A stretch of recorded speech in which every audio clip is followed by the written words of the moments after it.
Bonjour, it's another day again in this era of tinubulation. Yes, I said so. And as you very well know, I like to embody the character of the person whose seat I'm on. And you've guessed right, I'm on Catherine's seat. So today you're going to be seeing a little bit of Catherine through me. Now, désolé, but my French is comme ci, comme ça. Regardless, Jasiri is très bien. Ah, merde, I'm killing this. My brothers, my sisters. Mm? Yeah. What? Sorry, I got... My French is très bien. Is it? Based on what you just said now. Okay, no, Jasiri is très bien. Forget about it. Exactly. My French is comme ci, comme ça. Merde. Anyways. My sisters. How on a day? I mean, how on a day? Oh, that's Catherine. I'm not doing well.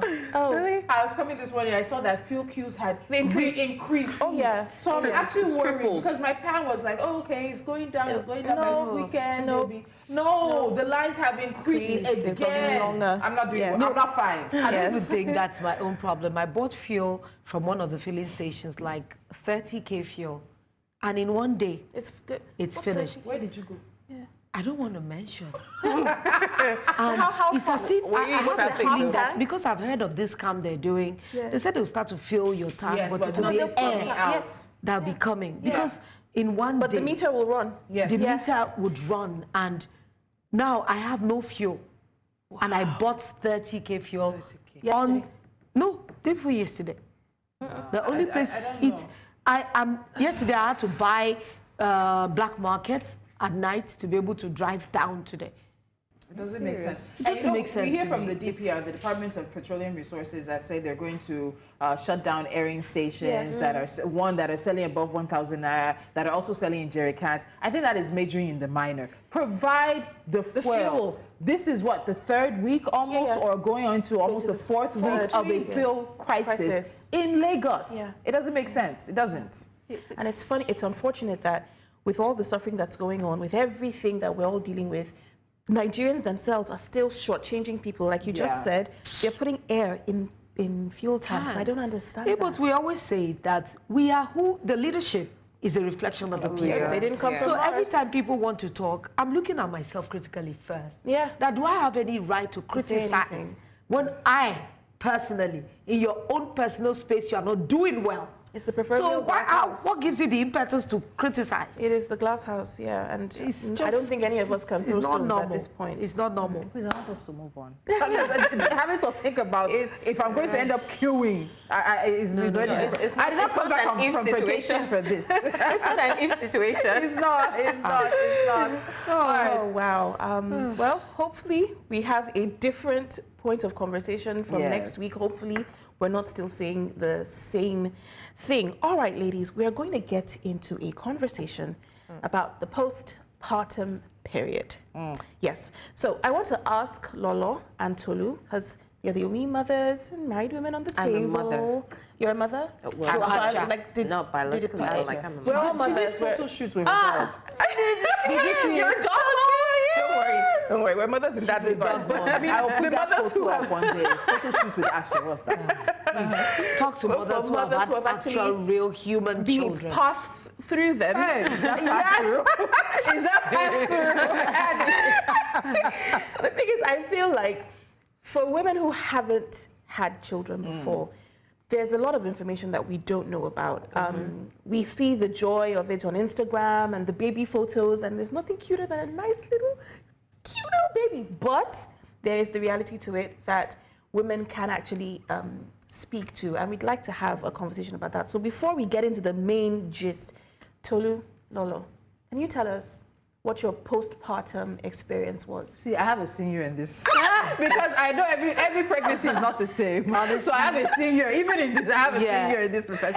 Every pregnancy is not the same, and the first thing I would tell any woman when it comes to childbearing is to know how to take care of yourself before you have children, because whatever you do, your life is not going to be the same, and your body is not going to be the same. I think even your mind. Even, yes, your mental space, even your physical appearance never is the same. So for me, I've had 4 children. I've had 3 by natural birth. and I've had one by... So I would like us to stop saying natural, not natural. I agree. Exactly. So you've had four kids. Three You've had children. 4 kids. I've had 4 kids. A lot of people would... It's just that sometimes you need to like say vaginal bath, and you would say cesarean section, which is not unnatural, both of them. So, but for me, everything is for both, all my children is different. Even for birthing the boys and birthing my daughter was quite different. When I had her, you know, she was my first pregnancy. One of the first things was the shock of how my body was changing. How did it change? I had a lot of headaches, but I wasn't like physically sick, but I had loads of headaches. I was tired a lot, and everywhere just used to ache. You know, those were the things that I had to grapple with at that time. And, you know, I was working mother.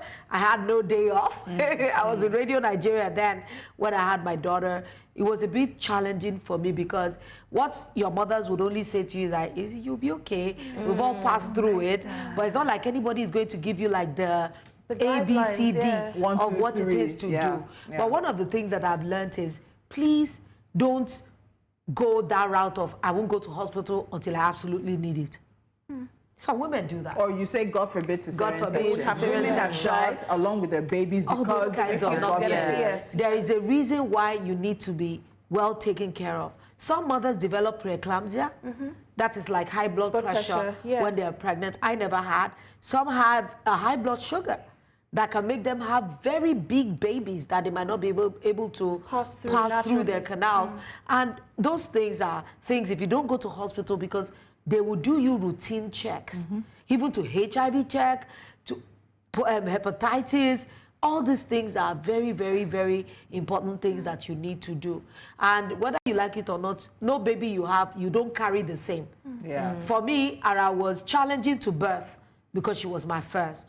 And you know, I didn't know what labor was. I just knew my belly hurt and my water broke and I'm just in pain. Did it break like the way the movies make it break? Well, for Ara, Oh, buckets. yes. No, but for Ara, my water broke that way. Okay. But not for the boys. This I'm going to ask. I was it just might be walking. TMI, but what does it actually feel like? Because we hear the water break, is there something that, what does it feel like? And I No, hear you that actually, you can't explain the pain. feel like if the water breaks, you Yeah. actually feel like a gush. You will know. Like you weed on your body. Yes. Yes, you just feel like, no. like what, as Like if you just... like almost like a balloon burst, and then it came with water. Yes. But they Okay, say we it want- hardly ever breaks. No, Well, not for everyone. Not for everyone, and you should hope sometimes that they don't have to break it because it can be very painful. So Lola's still being nice. Let me tell you, people, it was the worst pain of my life. And the thing that a lot of women try to do, mothers older, is that we don't want to pass on a fear. Pass on the so that you panic. don't become anxious and fearful when you get pregnant can and you go eat into biscuit labor. through it. Because when you're anxious, it can actually affect the birth process. It can make it difficult for you. So I had a very easy pregnancy, she knew. Yeah. A lot of people did not even know I was pregnant. Oh, wow. Yeah. You didn't have any symptoms? You didn't have Any morning symptoms. sickness, nothing That's like why that? I have a very, very... Oh, you're lucky. My daughter is what she did not do in pregnancy, she's doing now, you know? Wow. So I didn't have any symptoms. I really didn't pop. But one of the things I noticed was that for us, especially as women of color in Africa, preeclampsia is a very big issue. Big issue. Yes. And I think because they're used to seeing it, they don't really catch it. So when I got to the US to have my daughter, I was put on bed rest within a week because they're like, how did they allow you to leave? Your blood pressure. They were calling me every day. Are you sitting down? They're calling my cousin. What is she doing? She needs to sit down. She can't move. That's one. Then I also, like, it's not the same, as she said, it's not the same for everybody. But it can be different. You need to decide, are you taking epidural? Yeah. Do you want to try to manage the pain? It's so many And now there are so different many considerations. birthing options. Yes. But in Nigeria, I do not know how open we are to I don't different think so, kinds like of water births and things like that. Water births are here now. Some people like a doula in their homes. They want to have their baby midwife. experience. Yeah. But whether you like it or not, my mother would say something like, if you cry, you would have the baby. If you don't cry, you would have the baby. So for me, I would rather that every woman must prepare for the kind of birthing experience that they want and get education adequately. I think that's what we don't For do. it. So We don't also do it. there's also birth shaming. You know when you talked about natural birth and then Natural you say birth. there's birth shaming. What does that Unfortunately, we mean? do it in Nigeria where If you'll you say, had a oh, did you have a CS? natural CS, birth? it versus wasn't hard for you. A CS birth. We Yes. should stop that. There's also shaming around breastfeeding. It's not as easy for everybody. I think movies and science or people try to make it easy. There are glamour. babies that don't latch for a Latch week. on. Yes, and Eventually it's there a painful process. Yes, eventually there are women who realize that what they're producing for their child is not enough to No. sustain the child. What is most important is a healthy mother and a healthy child. child. How that comes about. So I think also for women, we need to stop the shaming when it comes to Yes. how people give birth, how they end up breastfeeding as well. And I'll tell you one of the funny stories. My cousin, so I won't lie, I don't do pain well. I took an epidural. I was on cloud nine. I didn't know what was happening. I was like, oh wow. Then I just saw my cousin's face drain, and I realized that I had actually had a tear. And then so when her face drained, and I looked at the doctor, all I just saw was Needle coming through. you didn't know anything? Sorry, I had all my babies with all the pain, everything. So, but I hear, so my sister told me, because she had an epidural as well, and she said after it wears off, though, Yeah. that everything you thought you escaped, it just back. comes Of course. back. And I was like, what? She said, Annie, it comes back and it comes So it hard. didn't fully come back for me. So again, that's where everybody's body is different. Yeah. And then in terms of that epidural, so there's also conversation around how you feel the pain or the ache for 3. So I'll tell you, I had back pain that I ascribed to my pregnancy. Your body literally curves. Yeah. Your back will curve to make space for the for the baby. baby. There are women who experience joint pain and separation because their bodies are expanding to take care. So see, when we have a lot. conversations, I know somebody, I know What a are you woman thinking? who had a baby. you see, this is why we don't tell you. Her pelvic even actually imagine. shifted, that she even had to have like a hip replacement later on. So for I'm women, just gonna say something that's Women's gonna teeth trigger fall everyone, out. but Some I'm gonna women's tell teeth you fall out. when you guys ask, what do you bring to the table? My this life. is what the my exact. life. I've heard crazy cases of, okay, I didn't hear this one because this was a family member. She literally had mental issues for 6 months. And but you know, yes, she gave birth unfortunately, immediately after she gave birth. You can, I think it's I had never heard that before. psychosis. I mean, in I heard Yoruba, about it they and I- used to call it abisiwi. It is postnatal depression of the highest Which sort. is the next question We we're gonna didn't ask. know that. I had postnatal depression with Ara, but then I didn't even know what it was. that was what I was having. At that time, I would have this overwhelming because Ara was a crying baby. God Almighty! Yes, you It's still not possible. remember. It is no, Tolu. I would shake. I would have goosebumps. I would look at her on the bed. I would have this overwhelming urge. Something would say, throw her out of the window. Yeah. Oh my God. Sometimes I will have to run out of the house and sit down until somebody comes and I'll tell them to help me check if she's all right. So sometimes a lot of women go through psychosis and it's just worse in some people more than some. Others. But because we don't have education in Africa, we demonize everything. Yeah. So once you start to behave out of sorts after you've had your baby, It's the they devil. just term you like, she's already crazy. She's going to the loony bin. And because of the treatment they give some women, they never recover. Yeah. And actually, I have a friend. I'm sorry to Very say- quickly, 'cause we have to go on a break. I have a friend. She had a terrible experience. Unfortunately, she lost the child. But the care she received, or the lack of care she received at the hospital, when she had the baby, she was depressed during the pregnancy. When she had the baby preterm, they gathered the thing with the baby, put it in her hands and said she should take her. It's okay. Please, let's stop I there. promise. Let's stop I there. promise. And she's still depressed till today. Let's stop there. This is a very extensive conversation we want to have today, and we have a guest who's joining us. Now, the childbirth journey is different for every woman, and we need to recognize that it can also be one of the most dangerous journeys and times in a woman's life. That's why Yoruba people will say, Eku Ewoma, basically saying, well done for passing through this dangerous time. When we come back after the break, we go deeper into this postpartum period with the one and only noisy, depends on how you pronounce it in Nigeria, but very noisy pediatrician. Stay with us. Welcome back to the show. If you're just joining us, we'll say welcome again. This is Jasiri, a place for bold and insightful conversations.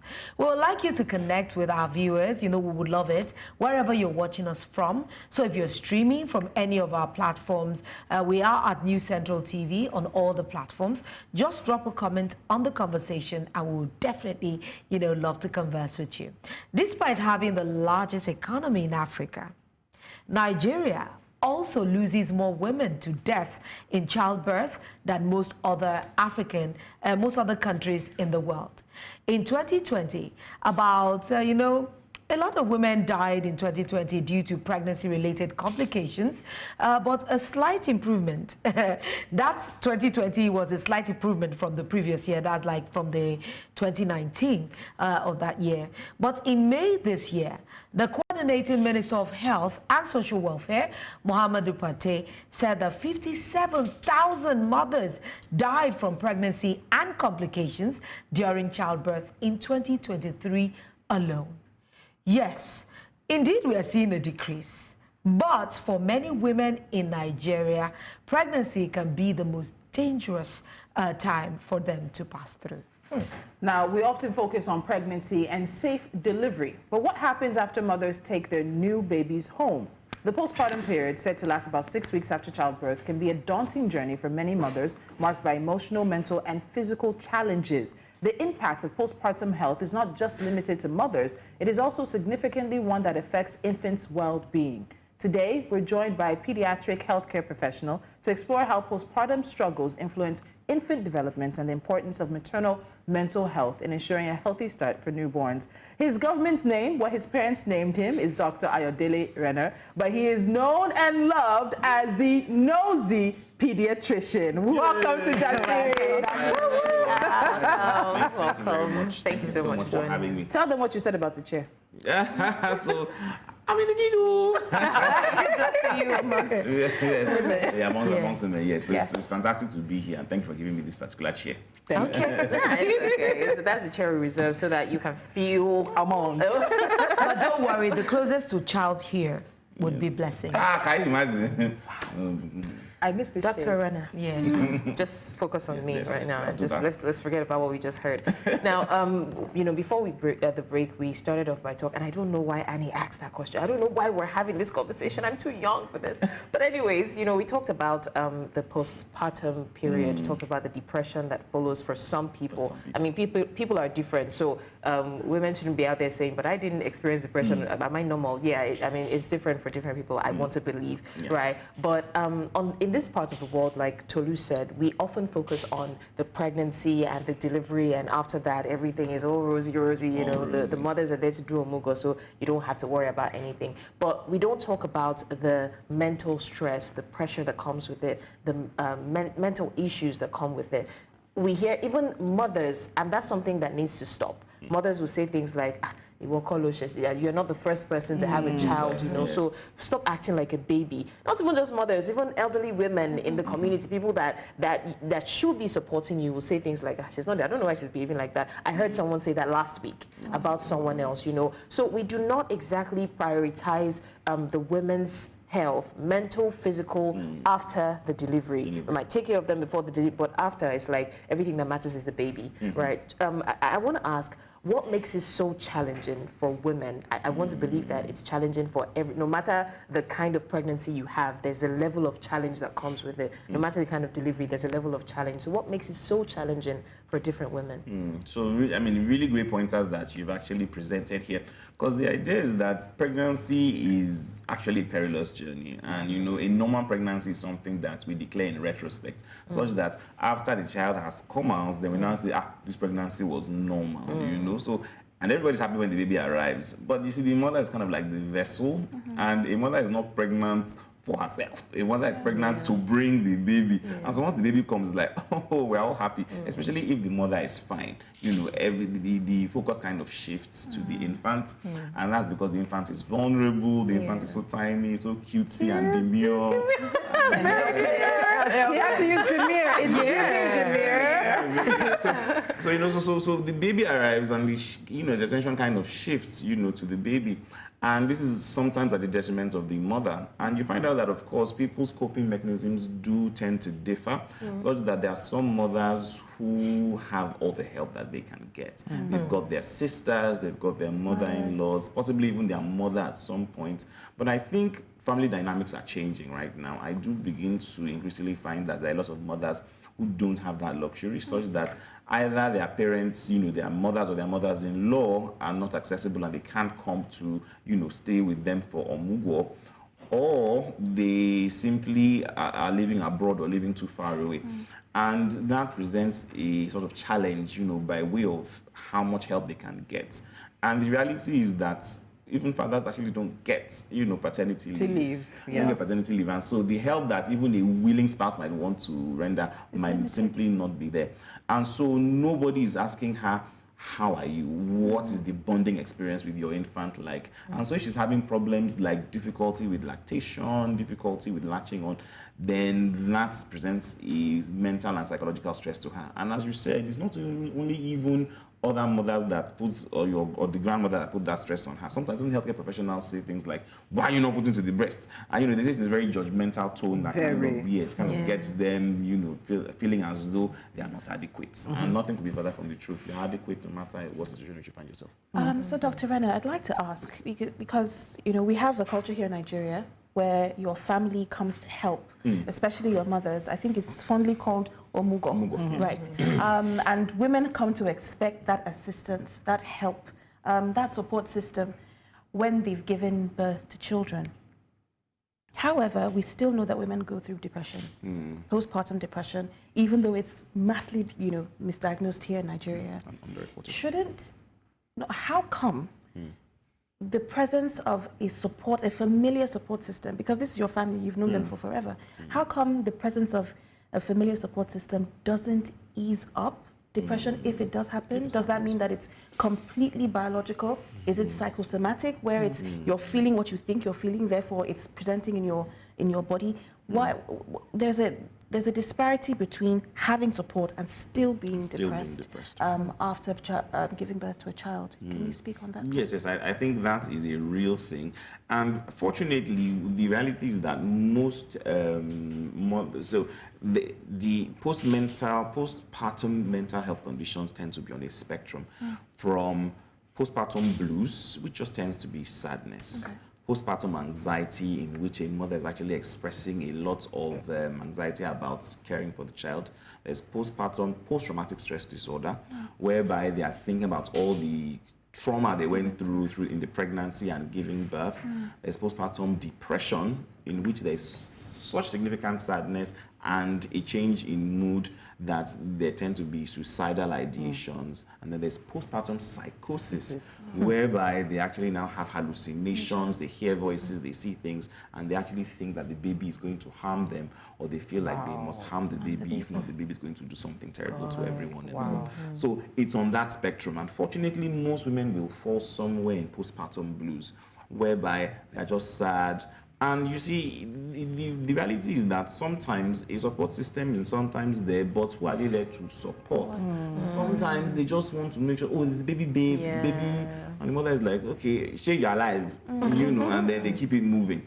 But sometimes you really want to have deliberate discussions and interactions with the mother to see and ask the questions directly. Don't ask her how she's feeling. Ask her, are you happy? How is your bonding with your baby? Especially if she's gone through something similar in the past, because there's a tendency that if a person has experienced postpartum mental health conditions, they are likely to experience it again. And so they've got to ask those questions deliberately to say, you know what, how's your bonding with your baby? Not just the, family members, even the healthcare professionals at the postnatal visits should ask these questions. Are you having any challenges with lactation? And specifically ask those questions that could be precipitants for the postpartum mental health conditions, like challenges with breastfeeding, challenges with lactation, issues with, bleeding, body image, are you still having, a lot of flow or bleeding, in that process? And so helping her she might not open up right away, because the tendency for us here in Nigeria to say that, what are you complaining about? We shame people a lot. We shame people about that. And then that's when they will now bring out the dossier that,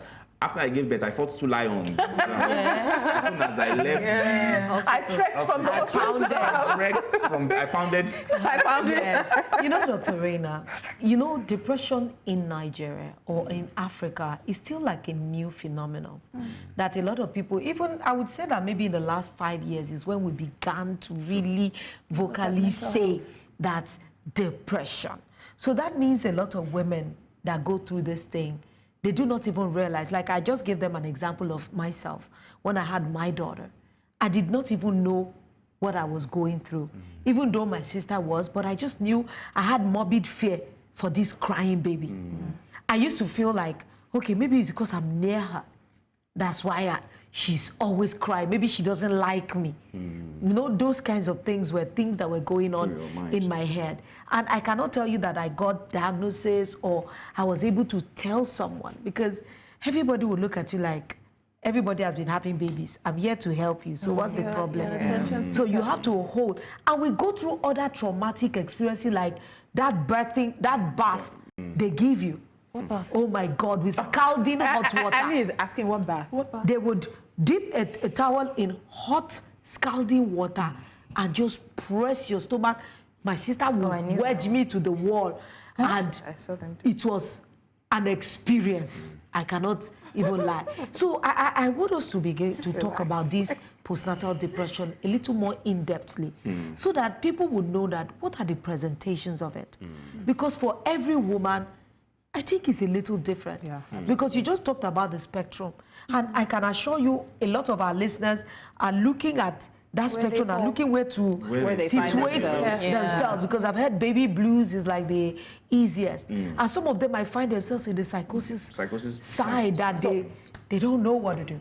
Before we get you to answer that, we're going on a break now because I don't want to interrupt your answer. This is a really important point for us. So we'll take a quick time out. We are right here on Jasiri talking, of course, about the postpartum period and healthy infant development. The conversation continues after this.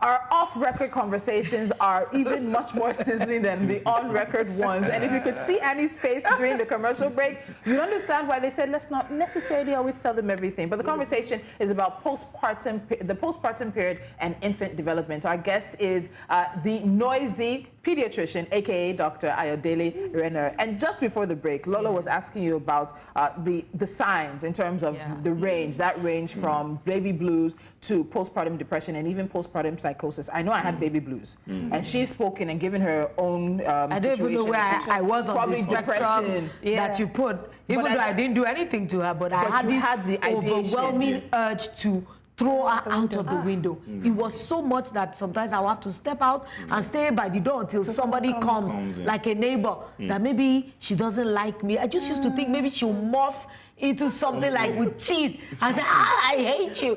Oh God, it was terrifying. That was crazy. Honestly, so I mean, I'm glad you actually got through that, you know, safely.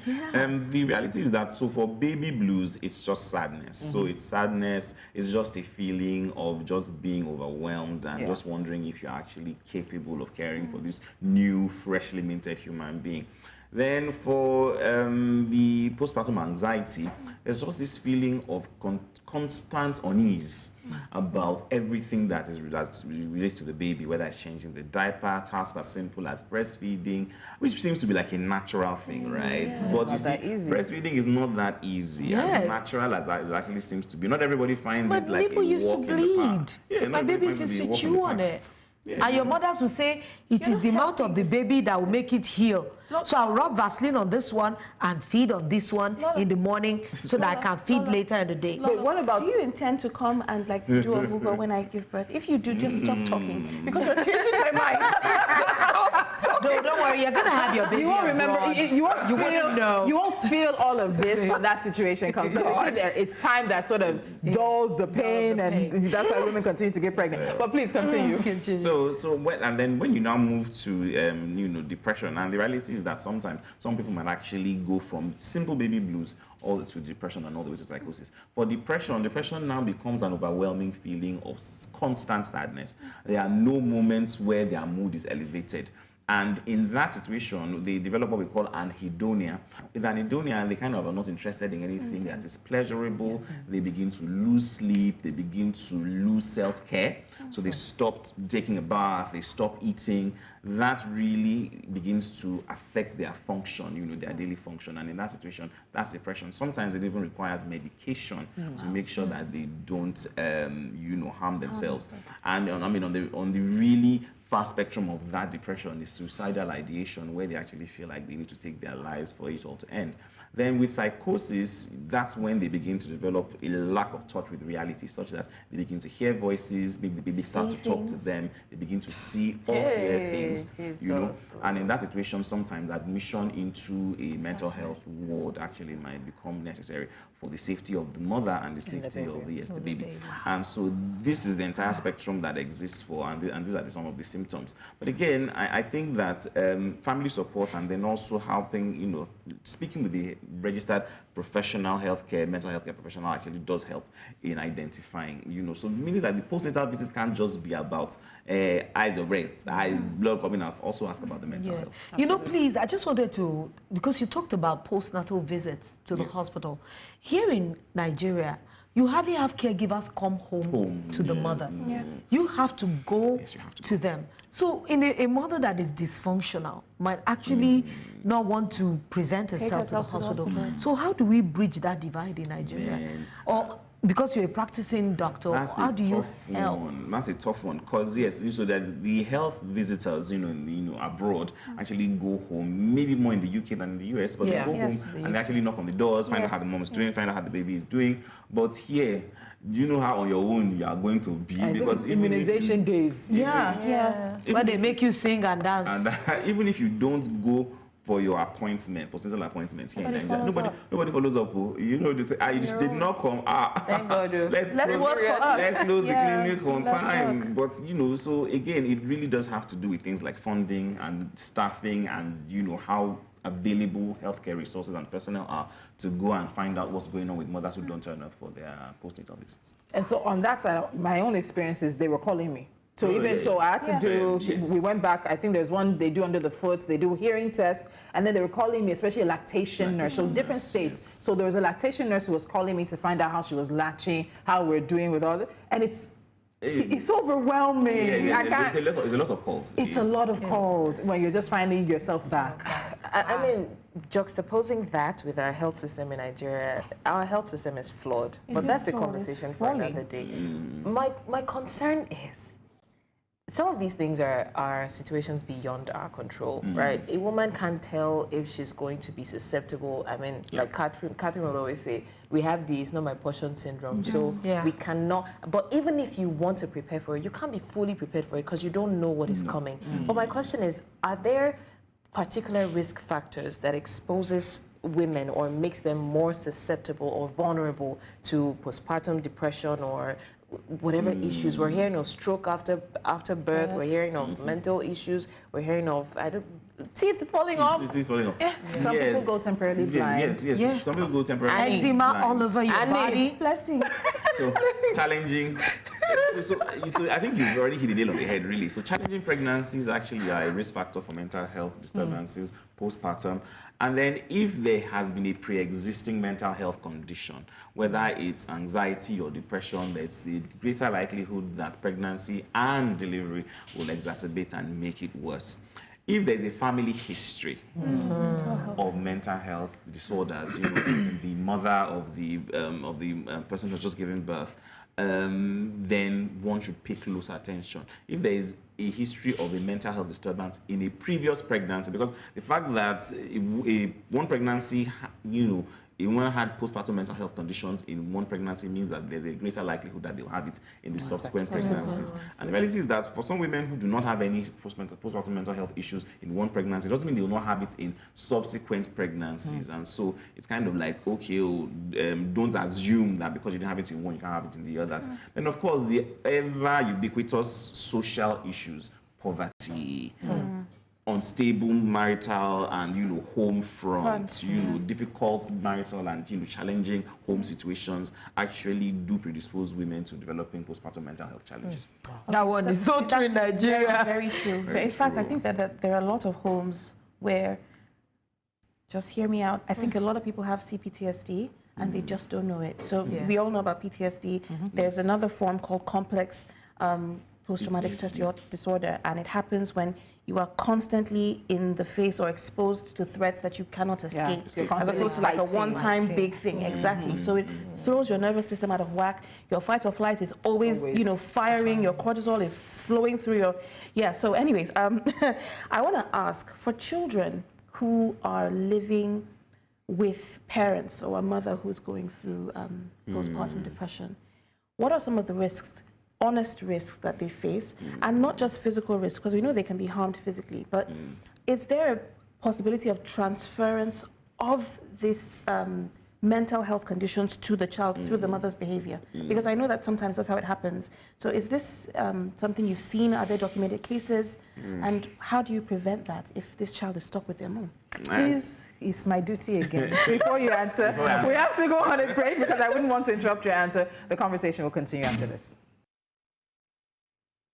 Welcome back to Jasiri. We are having a very revealing and sometimes uncomfortable conversation about the importance of women's health after childbirth. Now, before we went on the break, we had asked Dr. Renner a question about the risks that children face when they are in the same home with a parent suffering from postpartum depression. Sir, please take it away. Wow. So risks. So let's see. So who's at risk? Everybody is at risk, quite frankly, because if a woman is suffering from postpartum mental health, conditions, especially in the more severe spectrum of things like depression, then of course she's going to neglect not just herself but the other children and her husband. And so sometimes husbands want to quickly get into the action routine again, put another one in there. But you see, the reality is that when she's struggling with depression, the last thing on her mind is going to be sexual intercourse. And so that's something that is definitely, and that can cause some kind of strain, in the relationship. Other children that are there in the home, they still need that care and attention from the mother, and they're definitely not going to get it, and that's going to tell on things like school performance. It's going to tell on the quality of food that they are getting. Now, for the infant itself, apart from the fact that with psychosis there's a risk of the infants being harmed, suffocated with a pillow, thrown out of a window, then there's also the risk that she might actually also harm herself. But more research has actually demonstrated that for a child who has a mother with mental health disorder and who undergoes any kind of stress, such that the baby is continuously crying without anyone coming to comfort them, that stressful situation actually leads to certain changes in areas of the brain attached with emotions, attached with reasoning, attached with response to stress, such that as they grow older, their stress response becomes dysfunctional. And rather than respond to stress in a self-regulating manner whereby they can comfort themselves, they respond to it with aggression, they respond to it with addiction, they respond to it with more dysfunctional mechanisms. And these are things that actually even happen to these infants in the womb, according to certain types of research, whereby certain tags, we call them epigenetic tags, whereby epigenetic tags are placed in the child's brain to respond in a dysfunctional way to stress. And so it's not some just of them are not even emotive. And so, they can't process emotions. So what you just mentioned, I'm so sorry, just quickly. There's a thing called attachment theory. That's where you're going. Spirit is one. Attachment theory, when you have people who are anxiously attached, avoidantly attached, disorganizedly attached, and then you have the secure attachment style, where it depends on how your parents were able to come to you in time of need. Exactly. And that determines the kind of attachment style you have. And as you grow up as an adult, it expresses in very, very interesting ways and harmful ways for your relationships as well. So it's postpartum depression partly the cause of that? It's still in research, and of course various other factors will definitely play a role. So such things like upbringing, genetics, and environmental factors. But again, it is worth considering the idea that if a child has a dysfunctional bonding with the person with whom it should bond first and most deeply initially, then who else is he going to bond with properly if bonding with the mother is dysfunctional? As you say this, because I know of a case where a baby was abandoned. Apparently she had been abandoned somewhere and cried for a very long time. And you think that children are so young, they don't remember. But apparently the body always remembers. Yes. So now she's anxious whenever her adopted mother is not around. She's very emotional. She's very sensitive to separation, or she's very sensitive to... so we all figure, we're like, wow. So what she went through at such a very young age apparently is still playing out now. Yes, I think it's survival, really, because at the end of the day, the reason why the human species has survived for as long as it has is that a lot of our evolutionary genetic notes are really marked in us and passed through the genes, such that we realize to run away from the snake, run away from the animal with the long, sharp teeth, even as infants. And so these things are actually imprinted in us as a survival mechanism. You know, it's funny you mentioned that thing about the baby remembering as little as she was. There's a book written by, I think his name is Gabor Mate, if I'm not mistaken, called The Body Keeps the Score. And he purports that trauma doesn't go away. It goes into your body, it goes into your genetic code, and you live with it and you pass it on. By generational trauma. Exactly. Yes. Yeah. But do you know that every time I hear us discuss, trauma, postpartum issues, it seems every single individual should be in therapy on a daily basis. Because there are variations of everything. I think Tolu should take the next question, because I think Dr. Renner had, taking off. I want to ask this in the context of Nigeria, the most populous African, the most populous black nation in the world. Our birth rate is about 5.2 births. I don't know if you understand what that means. 5.2 births. Our population is on track to hit 377 million people by 2050. So there's obviously a conversation to be had around maternal mental health, maternal health, early childhood health as well. But I want us to look at this conversation in the context of family planning and even spacing when it comes to maternal mental health. As you joke, and we understand, they call them Irish twins. Babies who are born literally less than a year apart to a year apart, because the mother got pregnant almost immediately after she had the first one, or the one previously. In terms of that, how do we situate this conversation? Because getting pregnant quickly again is another one of those precursors or risk factors that can again put strain on the mother's mental health. And I really want you to speak to that, especially in a country where once you get married, 9 months later they're helping you count. There are womb watchers everywhere. You have the first one, the next question is when you have the next one. There's a constant sort of pressure on couples and women to have children. It's the reality of our culture, actually, whereby children are a blessing from God, and the more the merrier, regardless of whether you can and God will take care of them. Some people say that, the children will bring what they will eat with them. And people, man. And sometimes, the idea that, as children grow old, they're just like sort of like an investment, such that maybe one of them will become Burna Boy, one of them will become like fingers crossed, but they're not putting in, the work, more or less. But there's a cultural factor to that. And yes, interpregnancy intervals ideally should be at least 2 years. Can you please repeat that for those at the back? The difference or the interval between one pregnancy and the next should be at least 2 years. It kind of does happen. Working. It kind of does happen, and I'm not switching off the mic here. It kind of does happen that, some people might actually get pregnant before that interval comes around. Yes, with or without, family planning. But you see, uptake of family planning in Nigeria is maybe not as good as it should be. For a lot of reasons. Primarily cultural, because people feel like, why should I do that? And questions like, is it going to affect my fertility later? Am I going to have difficulties getting pregnant again once I stop the, contraceptives? And of course, these are questions that healthcare professionals can answer. But you see, the prevalent sentiment is that have as many children as you can. For the educated, upwardly mobile middle class, I think that's beginning to change, whereby we're having fewer and fewer children, which I guess, 2, 3. It's like the 0.2. I'm always wondering, where's the 0.2 coming from? Is there a 0.2 child? So it's maybe right now, this is anecdotal, I'm just, looking at this. Maybe if you ask a couple that's about to get married, how many children do you want to have? Middle class will say, 3 is maybe that third one is that maybe something just happened. Something just happened that day. I forgot to use my pee. You know. So, but go to the hinterland, which is where majority of Nigerians are. Go to the rural area. I mean, what percentage of Nigerians really are, the educated middle class? Maybe 20% or even less. Yeah. So the 80% that are in where Nigeria is 6. Rabbits. 6, 7. 7. I had just had a friend that had a 9th child. Wow. Right. Last year. 2024. This ninth and morning. Ladies, please. 9. This thing he brought up about the difference between how we perceive childbearing or numbers of children in urban and rural also leads me to ask about this postpartum period. In the rural communities, you will see a community come together for a mother. Yes. So it's supposed to be probably a little bit better. But when we look at it in terms of the infant development and the postpartum period, what are the differences do we really see between the urban and rural settings? So yes, this whole it takes a village to raise a child. It takes a village to take care for a mother. In the postpartum period. And so, in the villages, they've got that village. But in the urban areas, you've got to hire the village. And the village is not cheap. The village is not cheap. The village is not cheap. It's even less so abroad, whereby I mean to have a help coming, you know how much are going to cover out, you know.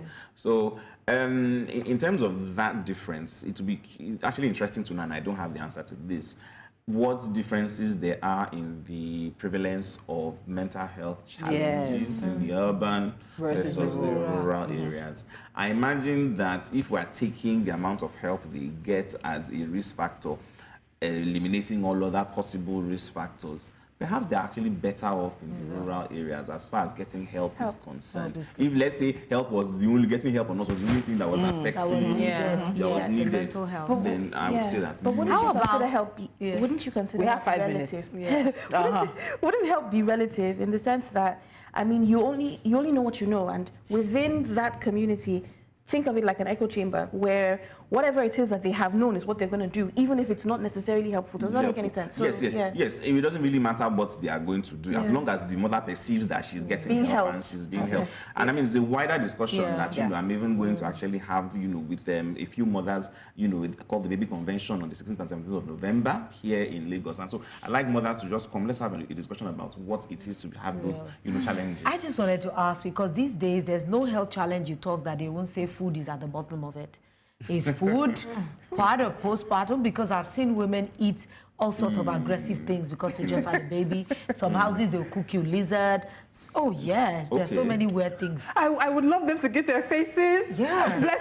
Blessings. Some would say you will not eat anything with oil or glycol for a number of days. Is food a cause? But in urban places, So I imagine if they're going to impose those sorts of cultural restrictions on a person, especially if the food is not palatable or something that they're unfamiliar with, then of course this is likely to contribute to some kind of mental health challenge. Yes, if you eat a lizard, I think depression is... Okay, so ladies and gentlemen, because of our time, let me take the final question on this, because it's just a really interesting conversation and one that needs to continue. But we're looking at interventions. We can see that we're not doing as well as we think we are for new mothers and infants when it comes to taking care of them in the postpartum era. But what are the interventions, the early interventions you would advocate for?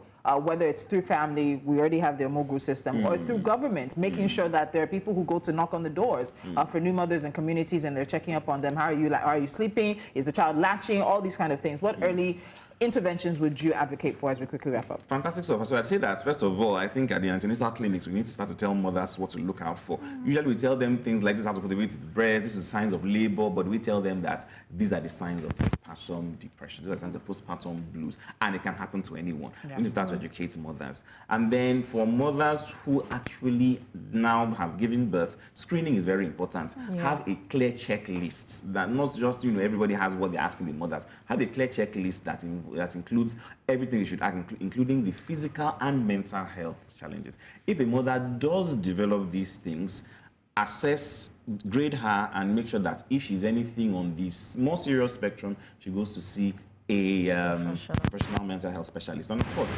advocates for more funding for mental health for mothers. Absolutely. Wow, Dr. Ayodele Renner, thank you so much for such a conversation. And we're going to have you back because there's some more conversations we need to definitely shine the spotlight on. But as we wrap up in the last minute that we have or so, we also want to say a farewell for now to our celebrity guest co-host, our very first celebrity guest co-host, Abby. It is bittersweet. Bittersweet. So I'm going to give you the last 30 minutes as you take us away. The last 30 seconds. All right. Everyone that watches Jasiri, I'm about to say goodbye to these beautiful, intelligent ladies. I'm going to miss you. Hopefully, this is telling you for now. This is not goodbye. It's just so long, and I will be back hopefully soon. Yes. Until then, keep watching Jasiri every Monday to Friday at 10 a.m. We had a fantastic time with Dr. Renner. Thank you for spending this time with us and giving us such brilliant insight. It's another day tomorrow for Jasiri. Join us at 10 a.m. From me, goodbye. And from us.